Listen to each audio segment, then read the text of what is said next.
Ecclesiastes chapter 5. Guard your steps when you go to the house of God. Go near to listen, rather than to offer the sacrifice of fools who do not know what they do wrong. Do not be quick with your mouth. Do not be hasty in your heart to utter anything before God. God is in heaven, and you are on earth, so let your words be few. As a dream comes when there are many cares, so the speech of a fool when there are many words. When you make a vow to God, do not delay in fulfilling it. He has no pleasure in fools. Fulfill your vow. It is better not to vow than to make a vow and not fulfill it. Do not let your mouth lead you into sin, and do not protest to the temple messenger, "My vow was a mistake." Why should God be angry at what you say and destroy the work of your hands? Much dreaming and many words are meaningless. Therefore, stand in awe of God. If you see the poor oppressed in a district and justice and rights denied, do not be surprised at such things, for one official is eyed by a higher one, and over them both are others higher still. The increase from the land is taken by all. The king himself profits from the fields. Whoever loves money never has money enough. Whoever loves wealth is never satisfied with his income. This too is meaningless. As goods increase, so do those who consume them. And what benefit are they to the owner, except to feast his eyes on them?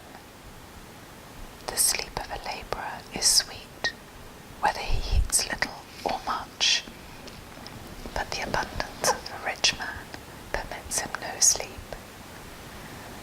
I have seen a grievous evil under the sun, wealth hoarded to the arm of its owner, or wealth lost through some misfortune, so that when he has a son, there is nothing left for him. Naked a man comes from his mother's womb, and as he comes, so he departs. He takes nothing from his labour that he can carry in his hand. This too is a grievous evil. As a man comes, so he departs, and what does he gain, since he toils for the wind? All his days he eats in darkness, with great frustration, affliction, and anger. Then I realized that it is good and proper for a man to eat and drink, and to find satisfaction in his toilsome labour under the sun, during the few days of life God has given him, for this is his lot. Moreover, when God gives any man wealth and possessions, and enables him to enjoy them, to accept his lot and be happy in his work, this is a gift of God. He seldom reflects on the days of his life, because God keeps him occupied with gladness of heart. I have seen another evil under the sun, and it weighs heavily on men. God gives a man wealth, possessions, and honour, so that he lacks nothing his heart desires. But God does not enable him to enjoy them, and a stranger enjoys them instead. This is meaningless, a grievous evil.